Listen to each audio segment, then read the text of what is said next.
प्रिय विद्यार्थियों, आज हम हमारी मुख्य पुस्तक सृजन की पद्य खंड से चैप्टर नंबर 6 पढ़ेंगे। ये कविता है जिसका नाम है उषा, और यह कविता प्रयोगवाद से संबंधित है, अर्थात ऐसी कविता जिसमें उपमेय उपमानों का अधिक प्रयोग होता है, जिसमें बहुत सारे उपमेय और उपमान हमें दिखाई देते हैं, तो हम समझ सकते हैं कि वह कविता प्रयोगवाद से संबंधित है। कवि है शमशेर बहादुर सिंह। शमशेर बहादुर सिंह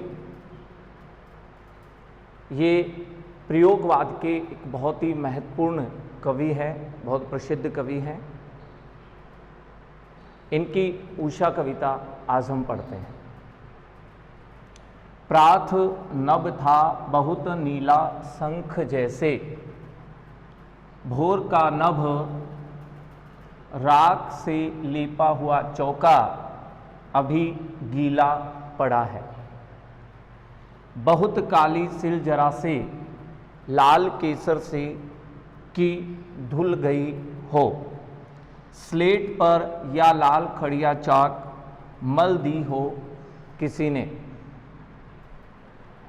नील जल में या किसी की गौर झिलमिल देह जैसे हिल रही हो, और जादू टूटता है इस उषा का अब सूर्योदय हो रहा है।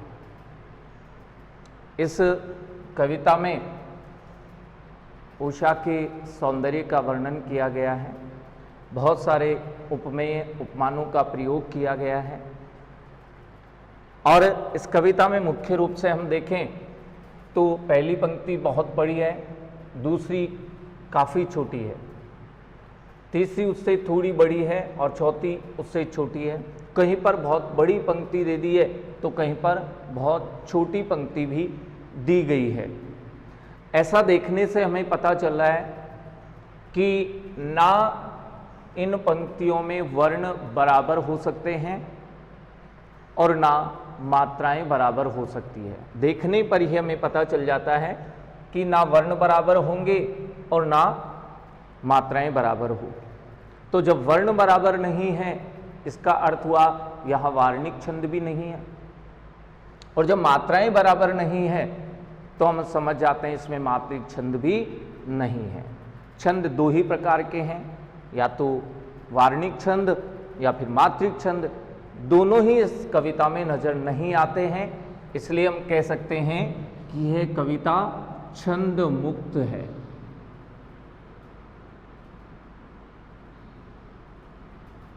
छंद मुक्त ये कविता है, देखने से ही हमें आभास हो जाता है और पता चल जाता है। इस कविता में उषा काल के सौंदर्य को हम अच्छे से समझेंगे। प्रात नभ था, नभ का अर्थ होगा आकाश।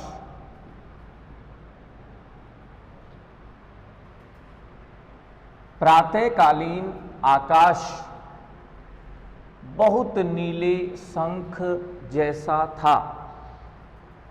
प्रातःकालीन आकाश बहुत नीले शंख जैसा था, और जैसे आने पर हमें ये भी पता चल गया कि इस काव्य पंक्ति में उपमा अलंकार है।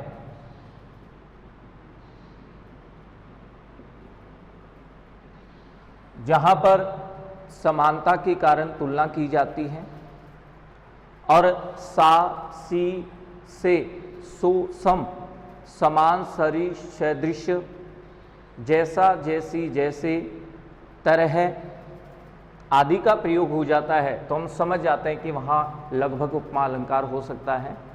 तो यहाँ हम देखें कि प्रातःकालीन आकाश है, उसकी तुलना एक नीले शंख से की गई है, और जैसे यहाँ पर वाचक शब्द का प्रयोग भी है, तो हम समझ सकते हैं यहाँ उपमा अलंकार है।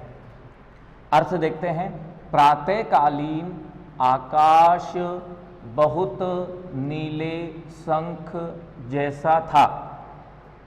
अगर हम प्रातःकाल देखें तो आकाश में बादल इत्यादि दिखाई नहीं देंगे, बिल्कुल नीला आकाश दिखाई देता है। तो आकाश को देखकर ऐसा लगा, ऐसा दिख रहा था वो आकाश जैसे कोई नीला शंख हो।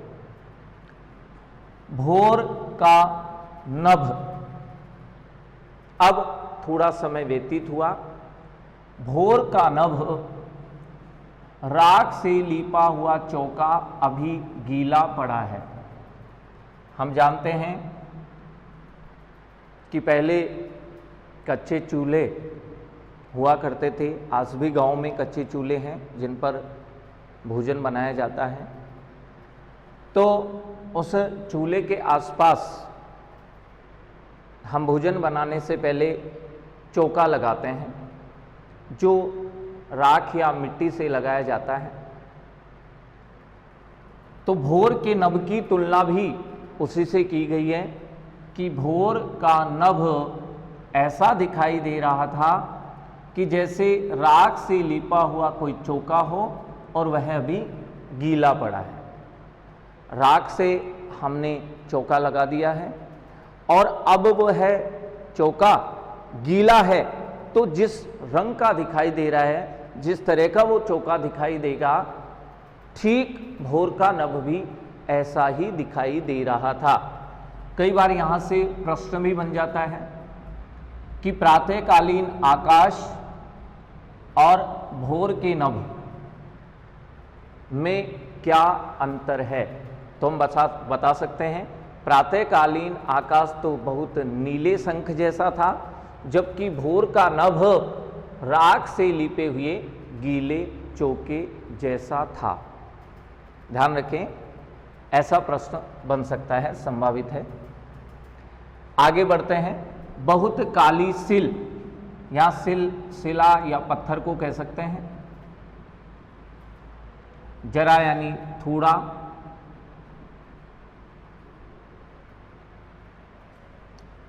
बहुत काली सिल जरा से लाल केसर से धुल गई हो। अब जब सूर्योदय होने ही वाला था, हम जानते हैं उससे पहले आकाश में कुछ लालिमा छा जाती है। सूर्योदय होने से ठीक पहले आकाश में लालिमा छा जाती है। तो जब आकाश था और उसमें सूर्य उदय होने वाला था, उससे पहले लालिमा छा गई थी, तो अब इस समय वह आकाश कैसा दिखाई दे रहा था, उसका सौंदर्य कैसा था, वो इसमें बताया गया है कि बहुत काली सिल जरा से लाल केसर से की धुल गई हो। बहुत काली शिला हो, बहुत काला पत्थर हो और थोड़ी सी लाल केसर से उसे धो दें। काली शिला है और उस पर लाल केसर से हम धो दिया जाए तो काले पर थोड़ा लाल रंग होता है, और अब वो जैसा दिखाई दे, आकाश भी ऐसा ही दिखाई दे रहा था। यहां पर काली सिल का प्रयोग हुआ है काले बादलों के लिए, काली घटाओं के लिए।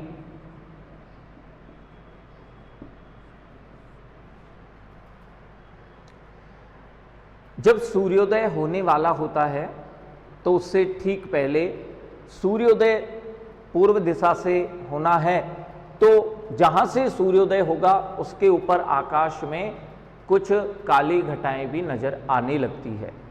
तो काली काली घटाएं हैं और सूर्य उदय होने से पूर्व उन काली घटाओं पर लालिमा छा गई है। तो अब वह आकाश ऐसा दिखाई दे रहा है, उसका सौंदर्य ऐसा दिखाई दे रहा है जैसे बहुत काले पत्थर को किसी ने थोड़े से लाल केसर से धो दिया है। बहुत काली शिला हो, पत्थर हो, लाल केसर से उसे धो दें तो काली शिला पर लाल रंग लगने पर अब वह शिला जितनी सुंदर या जैसी दिखाई देगी, अब आकाश भी वैसा ही दिखाई दे रहा था। इसी बात को आगे बढ़ाया गया है कि स्लेट भी काली होगी, या लगा करके हमने बताया कि ये सौंदर्य है, ठीक ऐसा ही सौंदर्य यहाँ भी है कि काली स्लेट पर लाल खड़िया चौक मल दी हो किसी ने। काली शिला को लाल केसर से धो दें या काली स्लेट पर लाल खड़िया चौक मल दे, दोनों प्रकार का सौंदर्य एक जैसा ही होगा। काली शिला को लाल केसर से धो देंगे या काली स्लेट पर लाल खड़िया चौक मल देंगे तो दोनों का रंग या सौंदर्य एक जैसा ही होगा। तो ऐसी तुलना इसीलिए की गई है कि सूर्योदय होने से ठीक पहले आकाश में कुछ काली घटाएं छा गई और सूर्योदय होने से पहले उन घटाओं पर लालिमा भी छा गई है। तो काली घटाओं पर लालिमा छा जाने से उसका सौंदर्य ठीक ऐसा दिखाई दे रहा है जैसे बहुत काले पत्थर को किसी ने थोड़े से लाल केसर से धो दिया है या काली स्लेट पर किसी ने लाल खड़िया चौक मल दी है। यहाँ उपमेय उपमानों का बहुत सारा प्रयोग हो रहा है। यहाँ आकाश को काली शिला को लाल केसर से धो दें या काली स्लेट पर लाल खड़िया चौक मल दे, ऐसा उपमान दिया गया है। नील जल में या किसी की गौर झिलमिल दे जैसे हिल रही हो। अब ये जो वर्णन है वो सूर्योदय होने पर कैसा हुआ, क्या परिवर्तन हुआ, आकाश कैसा दिखाई दिया, उसका वर्णन यहां पर शमशेर बहादुर सिंह ने किया है कि जब नीला आकाश था और उसमें सूर्य उदय हुआ तब उसका सौंदर्य कैसा था, उसका वर्णन है। नील जल में या किसी की गौर झिलमिल देह, झिलमिल देह जैसे हिल रही हो। देह यानी शरीर, झिलमिल चमकता हुआ,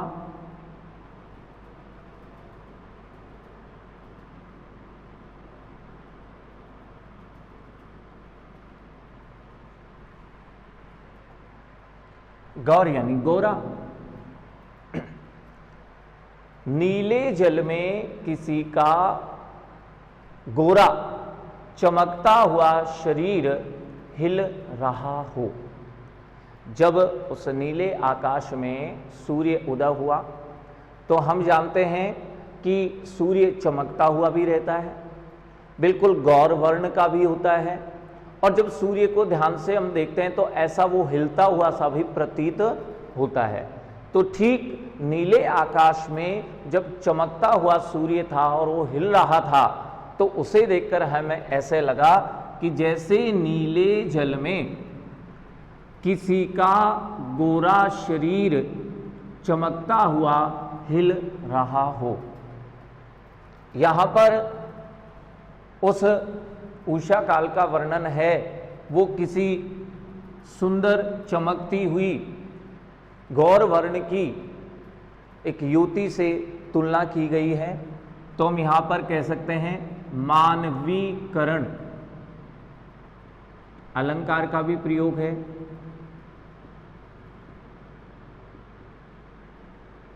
क्योंकि इस सौंदर्य का वर्णन, उषा काल के इस सौंदर्य का वर्णन कि जब आकाश में, नीले आकाश में सूर्य उदय हुआ तो उसका वर्णन हमने किसी एक गौर वर्ण की सुंदर सी युवती से किया है।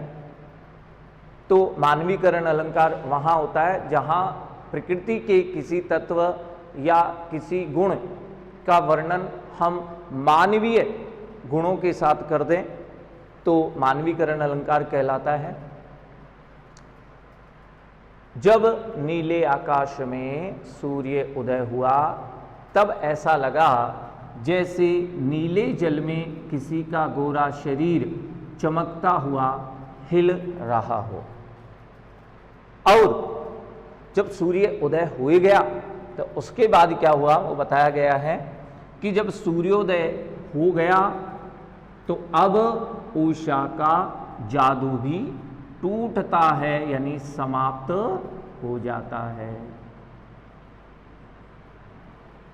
जब सूर्योदय हो गया तो अब उषा का जादू भी समाप्त हो गया। यहां से एक प्रश्न और बन सकता है कि उषा काल का जादू कब समाप्त होता है? तो हम कह सकते हैं जब सूर्योदय हो जाता है।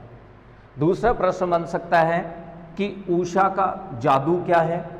उषा का जादू किसे कहा गया है? उषा के जादू से क्या तात्पर्य है?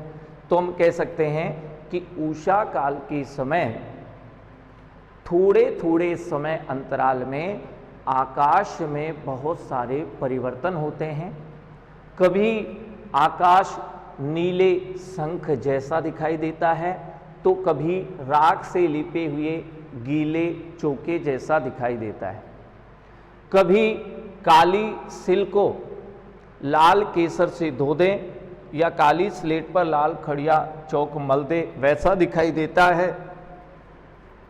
तो कभी किसी युवती गौरवर्ण की युवती के चमकते हुए शरीर जैसा दिखाई देता है।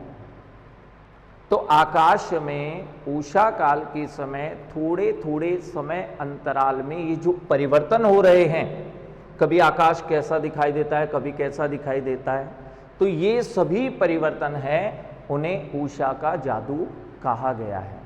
और सूर्योदय होने के बाद ये जादू समाप्त हो जाता है, क्योंकि सूर्य उदय होने के बाद आकाश में फिर ऐसे परिवर्तन हमें दिखाई नहीं देते हैं। इसलिए कहा गया है कि सूर्योदय होने के बाद उषा का जादू भी समाप्त हो जाता है। Thank you.